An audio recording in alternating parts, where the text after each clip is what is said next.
अभी तक की सारी वीडियोस में मैंने आपको पावर बीआई का बैकएंड बताया, तो बैकएंड का जो डेटा हैंडल टूल है वो है पावर क्वेरी। अब मैं आपको बताने वाला हूं इस वीडियो के अंदर कि पावर क्वेरी का जो फ्रंट एंड होता है वो कैसा दिखता है और फ्रंट एंड से कैसे काम होता है। अब हम जो बात करेंगे आगे आने वाली वीडियोस में वो करेंगे रिलेशनशिप्स की एंड टैक्स की। देन एट द एंड हम बनाएंगे एक डैशबोर्ड। तो चलिए चलते हैं हमारे पावर क्वेरी पे। तो मैंने अपना power query window power BI window open कर लिया है। अब आप देखेंगे यहाँ पे 3 टैब्स आ रही हैं, रिपोर्ट व्यू, टेबल व्यू और मॉडल व्यू। सबसे पहले समझने वाली बात यह है कि इतनी सारी चीजें हम यहाँ पे कर रहे हैं, इनका पर्पस क्या है। एक्सेल के अंदर अगर आप बड़ी फाइल्स के साथ काम करेंगे वो रिस्पॉन्ड बहुत देर में करती हैं। तो हमने क्या किया है, अभी अपने डेटा को स्कैटर्ड मैनर में अरेंज किया हुआ है। सेल्स की ट्रांजैक्शन अलग फाइल में, कस्टमर मास्टर डेटा अलग फाइल में, प्रोडक्ट मास्टर डेटा अलग फाइल में। तो इस तरीके की हमने बल्क फाइल बना ली है और CS भी रखा हुआ है ताकि कोई फॉर्मेट अप्लाई ना हो। फाइल साइज बहुत छोटा रहेगा और पावर बीआई उसको ट्रांसफॉर्म करेगा, डेटा को मैनिपुलेट करेगा, तो हम उसके ऊपर काम कर सकते हैं।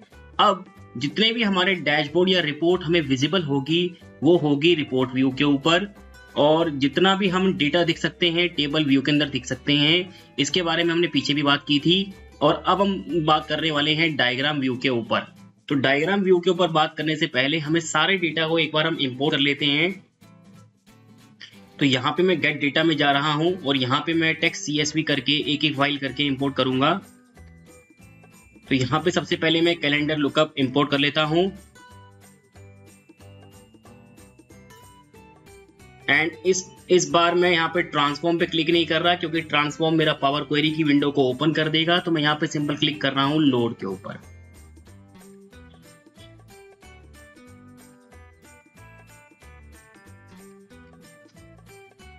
अब आप देखिए मेरे डायग्राम व्यू में मेरा डेटा कुछ इस तरीके से दिखाई देता है और मेरे टेबल व्यू में मेरा डेटा कुछ इस तरीके से दिखाई देता है। तो मैं डायग्राम व्यू के ऊपर काम कर रहा हूं और अब मैं बात करूंगा रिलेशनशिप्स की।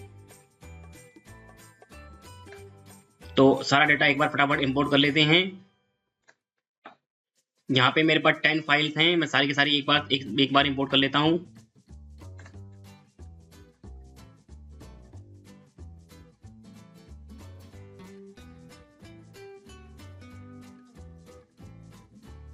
तो थोड़ा सा अरेंज कर देते हैं।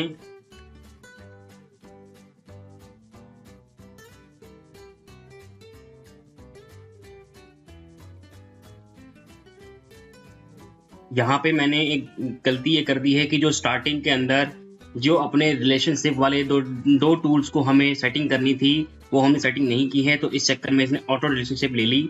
तो मैं एक काम करता हूँ, उसको यहाँ पे कर देता हूँ। फाइल्स में आएंगे, ऑप्शंस। मैंने आपको बताया था हर बार फाइल के ओपन करने के साथ आपको ये सेटिंग्स करनी पड़ती हैं। Data load and deselect, click okay. Again चलेंगे।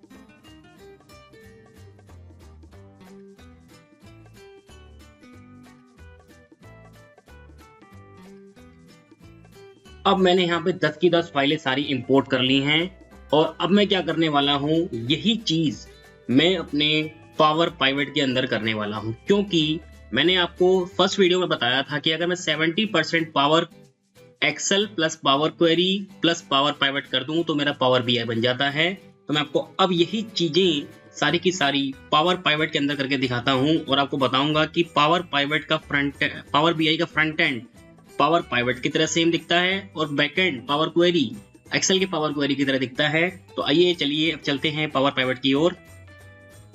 तो पावर पाइवेट जो होता है बेसिकली वो आपको इनेबल करना पड़ता है, ये ऑटो इनेबल नहीं होता पावर क्वेरी की तरह। तो हम क्या करते हैं, एक्सेल फाइल ओपन कर लेते हैं ब्लैंक। यहाँ पे ये ब्लैंक एक्सेल फाइल आ गई। अब हम क्या करेंगे, यहाँ पे जाएंगे फाइल, ऑप्शंस, एड इन। यहाँ पे आ रहा है मैनेज एक्सेल एड इन, यहाँ पे मैं क्लिक करूंगा कॉम एड इन, गो। यहाँ पे हम क्लिक करेंगे Microsoft power pivot for Excel, click कर देंगे ओके। और जैसे ही आप इस पे क्लिक कर देंगे यहाँ पे एक टूल आ जाएगा पावर पाइवट। अब यहाँ पे इसके बैकएंड में जाना है, क्योंकि सारा डेटा मॉडल में करेंगे तो यहाँ पे मैनेज पे क्लिक करेंगे तो इसका पावर पाइवट के सारे फीचर्स इनेबल हो जाएंगे और इसी की विंडो ओपन हो जाएगी। अब आप देखिए बिल्कुल एज इट इज विंडो दिखाई दे रही है पावर बीआई की तरह।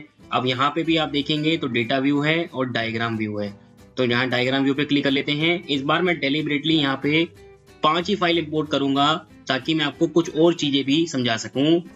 मैं यहाँ पे अपनी 10 फाइल इंपोर्ट नहीं कर रहा हूँ। तो आप देखेंगे यहाँ पे भी ऑप्शंस बहुत सारे हैं इंपोर्ट करने के लिए, from SQL server, Access, analyse service और पावर पाइवट। यहाँ पे डेटा सर्विस और डेटा फीड, बट यहाँ पे एक्सेल और टेक्स्ट तो आ ही नहीं रहा। तो यहाँ पे आप देखेंगे साइड में फ्रॉम अदर सोर्सेज आ रहा है। सबसे नीचे आएंगे तो हम यहाँ पे आ रहा है Excel and text. Now CSV file तो अभी भी नहीं आ रहा। तो जब भी आपको सीएसवी फाइल का ऑप्शन ना दिखे तो टेक्स्ट एंड सीएसवी एक ही फाइल होती है, तो टेक्स्ट पे क्लिक कर लेते हैं नेक्स्ट। यहाँ पे फाइल पाथ देना है आपको। अब यहाँ पे मैं एक बार ये पाथ चेक कर लेता हूँ, ठीक चल रहा है। और यहाँ पे आपको क्या करना है, मैं एक सेल का डाटा इंपोर्ट कर रहा हूँ। Let's say I am importing sale data 2020, click open. अब यहाँ पे आपको ये चीज ध्यान रखने वाली है, अगर आपके फर्स्ट रो में कॉलम हेडर्स हैं तो आपको इस पे क्लिक करना है, क्योंकि वो हैं। तो मैं इस पे क्लिक कर देता हूं और इसको फिनिश कर देते हैं, क्लोज कर देते हैं। और आप देखेंगे बिल्कुल पावर बीआई की तरह सेम ऑप्शंस यहाँ पे भी आ गए और इसी तरीके से यहाँ पे भी चीजें आना शुरू हो गई। अब मैं क्या करूंगा, सिर्फ इसी फाइल से रिलेटेड फाइल्स यहाँ पे इंपोर्ट करूंगा। तो सबसे पहले यहाँ पे ऑर्डर डेट आ रही है, तो मैं यहाँ पे डेट का फाइल ले लेता हूं from other source, text, next, browse, calendar lookup, open. इसने ऑटोमेटिकली क्लिक कर दिया, फिनिश, क्लोज। यहाँ पे आप देखेंगे सेल का डेटा आ गया, कैलेंडर लुकअप आ गया। और अब अगला है प्रोडक्ट की, प्रोडक्ट वाला डेटा भी ले लेते हैं। अब अगला है हमारा कस्टमर की वही ले लेते हैं।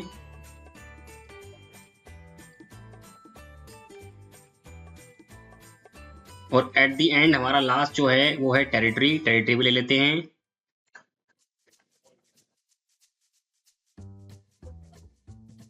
तो यहाँ पे मैंने 5 फाइलें ली हैं और मैं इस सेल्स के डेटा को मिड में रखना चाहता हूं। Product lookup, customer lookup, territory lookup and calendar lookup. सारी फाइलों को अरेंज करने के बाद अब हम समझते हैं रिलेशनशिप।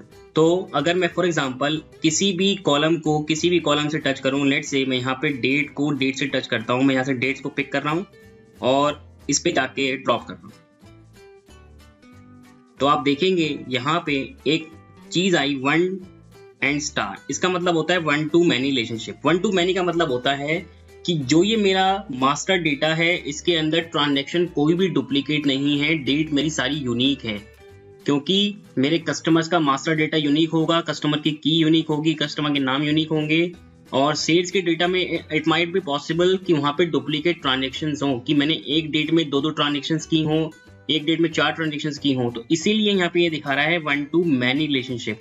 और अगर मैं इसी चीज को यहाँ से टेरिटरी की से लिंक कर दूं, और ये रहा आपका टेरिटरी की और ये रहा आपका प्रोडक्ट की, और अब आ गया एंड में आपका कस्टमर की। तो मैंने यहाँ पे चारों फाइलें आपकी लिंक कर दी हैं। आपको ये फाइलें कुछ इस तरीके से दिखाई देंगी। अब जब हमारे पास इस तरीके की फॉर्म होती है, आप देखेंगे सेल्स डेटा का कोई भी डायरेक्ट कंट्रोल नहीं है। सेल्स डेटा प्योरली डिपेंडेंट है आपके चारों फाइल्स के ऊपर, 1 2 3 4। तो अगर इसका डायरेक्ट किसी से कोई लिंक नहीं है, फॉर एग्जांपल मैं यहाँ पे अगर बात करूं टेरिटरी लुकअप से, इसको मैंने लिंक किया, फिर मैंने इसको इससे लिंक नहीं किया, मैंने इसको इससे लिंक किया है, तो इसे बोलते हैं स्टार स्कीमा।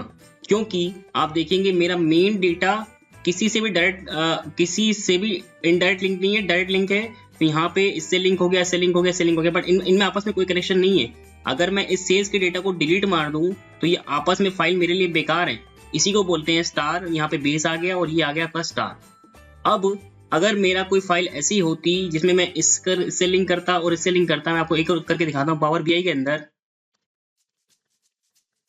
अभी 10 की 10 फाइलें यहाँ पे हैं, मैं आपको एक और करके दिखाता हूँ। लेट्स से मैं सेल्स डेटा के अंदर दोबारा काम करूंगा और यहाँ पे अब की बार मैं प्रोडक्ट लुकअप से प्रोडक्ट की को मैच करूंगा।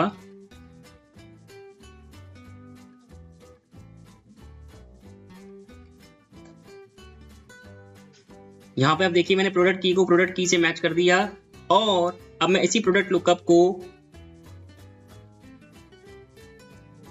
इस प्रोडक्ट कैटेगरी की को इससे मैच कर देता हूं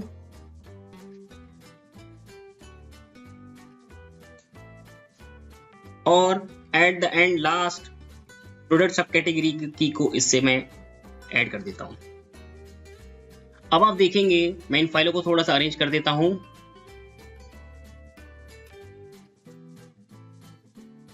तो अब आप देखेंगे इस फाइल का जो मेन लिंक है वो इस फाइल से है, देन इसका इससे लिंक है, देन इसका इससे लिंक है। तो बेसिकली यहाँ पे क्या हो रहा है, यहाँ पे अब इस फाइल का डायरेक्ट कोई लिंक नहीं है, कोई स्टार फॉर्म नहीं बन रही। इसे बोलते हैं हम स्नेक स्कीमा। तो आपके अंदर कभी भी पावर बीआई में आपका स्टार स्कीमा और स्नेक स्कीमा पूछा जाता है तो आप इसको भी रिस्पॉन्ड कर सकते हैं इस तरीके से। अब हम क्या करेंगे, इन सारी रिलेशनशिप को फटाफट एस्टेब्लिश कर लेते हैं। तो हमें क्या करना है, बेसिकली सारे कॉलम को मिला देने हैं। मैं यहाँ पे क्या करने वाला हूँ, मैं यहाँ पे सिर्फ और सिर्फ सेल 2020 का डेटा लिंक करूंगा और सारी टेबल्स फटाफट लिंक कर देते हैं एक बार। टेरिटरी लुकअप को टेरिटरी लुकअप से मतलब कर देते हैं, टेरिटरी लुकअप को टेरिटरी लुकअप से। यहाँ पे मैंने सेल डेटा 21 और 22 छोड़ दिया है, मैं आपको बताऊंगा पर्पज उसका। यहाँ पे आप प्रोडक्ट आपकी रिटर्न डेट आ रही है, रिटर्न डेट को आप मैं रिटर्न डेट से मैच कर देता हूँ और सिमिलरली इस डेट को मैं आपके डेट वाले कॉलम को सेल्स के डेटा से मैच कर देता हूँ जो मैंने पाइवट के अंदर भी किया था। और सिमिलरली यहाँ पे कस्टमर की रह गया मेरा, कस्टमर की को मैं कस्टमर की से मैच कर देता हूँ। टेरिटरी की को टेरिटरी की से मैच कर दिया, ये दिखा रहा है ऑलरेडी रिलेशनशिप। अब आगे चलते हैं, एक और रह गया हमारा प्रोडक्ट की, तो हमने मैच कर ही दिया था। तो हमारे अब सारी टेबल मुझे लगता है कि लिंक हो चुकी हैं। तो ये मैंने सारा का सारा अब आपका रिलेशनशिप बना दिया। अब मैं आपको दिखाता हूं कि रिपोर्ट व्यू के अंदर कैसे काम करते हैं। लेट्स से अब आप देखेंगे यहाँ पे आपके पास सारा का सारा डेटा आ गया। मैं यहाँ पे काम करूंगा, सिंपल से एक मैट्रिक्स ऐड करूंगा। मैट्रिक्स क्यों ऐड करूंगा, क्योंकि मैट्रिक्स एक पाइवट टेबल वाली फॉर्म देती है। अगर आप देखें यहाँ पे आ रहा है एक मैट्रिक्स, मैट्रिक्स का बेसिकली सिंबल होता है आपका ये रहा, थोड़ा सा ब्लू कलर का होता है मैट्रिक्स। और ये आपका इस तरीके से हमें जो भी आपका काम होगा वो रिपोर्ट व्यू के अंदर ही होगा, क्योंकि अल्टीमेटली क्लाइंट को या हमें कस्टमर्स को यही फाइल भेजनी है, क्योंकि यही फाइल के ऊपर डैशबोर्ड बनेगा। अब मैं क्या करूंगा, यहाँ पे लेट्स से मुझे यहाँ पे कस्टमर वाइज या आप प्रोडक्ट वाइज भी दे सकते हैं। लेट्स से मैं यहाँ पे प्रोडक्ट कैटेगरी डाल देता हूँ, कैटेगरी नेम। तो जैसे ही मैंने कैटेगरी नेम डाली, इसने रो फॉर्म में आप देखेंगे पाइवट टेबल वाली फीलिंग आ रही है, रो कॉलम एंड वैल्यूज। यहाँ पे फिल्टर नहीं है, बस पाइवट टेबल वाले दोनों ऑप्शन हैं। अब मैं किसी भी टेबल से कोई भी कॉलम ले सकता हूँ, क्योंकि मेरे सारे के सारे कॉलम इंटरलिंक्ड हैं। तो मैं यहाँ पे सेल्स के डेटा को भी ले लेता हूँ और मैं यहाँ पे ले लेता हूँ ऑर्डर नंबर्स। इसने ऑर्डर नंबर्स को मुझे यहाँ पे लेना था ऑर्डर क्वांटिटी, क्योंकि ऑर्डर नंबर टेक्स्ट फॉर्म में है, तो ऑर्डर क्वांटिटी ले लेते हैं। तो आप देखेंगे ये इस तरीके से डेटा दिखाई देगा। इसको थोड़ा सा हम बड़ा कर लेते हैं। अब बड़ा करने के लिए हमें यहाँ पे फॉर्मेट पे जाना होगा और यहाँ पे साइज में हमें थोड़ा सा बड़ा करना होगा टेक्स्ट को। यहाँ पे इसको फॉन्ट बढ़ा देते हैं। यहाँ पे वैल्यूज बढ़ गई और हमें रोज को बढ़ाना है।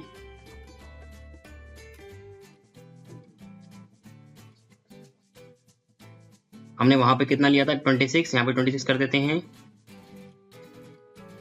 और ये आपका बड़ा हो गया है डेटा, इस तरीके से बड़ा हो गया।